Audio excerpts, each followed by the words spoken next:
तन्मय कुमार दास राष्ट्रीय स्वयंसेवक संघर कार्यकर्ता। राष्ट्रीय स्वयंसेवक संघ तार शतवार्षिक पालन करुछि। शतवार्षिक अवसर में 1925 मसीह आरंभ होता राष्ट्रीय स्वयंसेवक संघ शतवार्षिक अवसर में उद्घाटन कार्यक्रम दशहरा समय सरी जाइछि।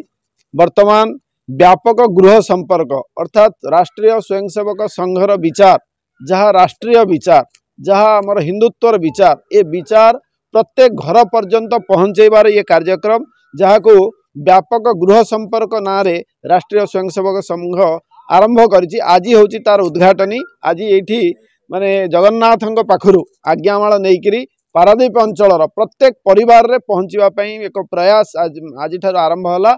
आमे प्रथमे महाप्रभु श्री जगन्नाथ पाखरे भक्ति निवेदन कलु एवं तांको पाखुर आज्ञामाल नहीं ये पारादीप अंचल प्रत्येक परिवार रे पहुँचवाई आज आरंभ हम।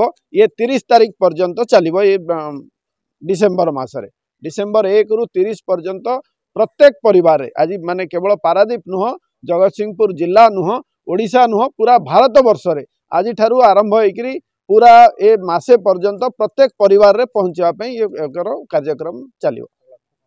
लक्ष्य होची प्रत्येक परिवार रे संघर विचार जहाँ आम भारतीय विचार बोली कहूचु जहाँ सनातन विचार बोली कहूचु ये सनातन विचार एवं भारतीय विचार एवं राष्ट्रीय स्वयंसेवक संघ जो शतवार्षिक भितर माने 100 वर्ष भितर करिथिबा काम एवं तार जो विचार याकू समस्त पाखरे पहुँचेबा होची लक्ष्य। मो राहुल कुमार दास पारादीप नगर प्रचार प्रमुख। राष्ट्रीय स्वयं संघ 100 वर्षर अवसर पहुँचे एमर लक्ष्य पारादीप 19 वार्ड प्रत्येक वार्ड प्रत्येक घरे पहुँचे संघर वार्ता रखिबू।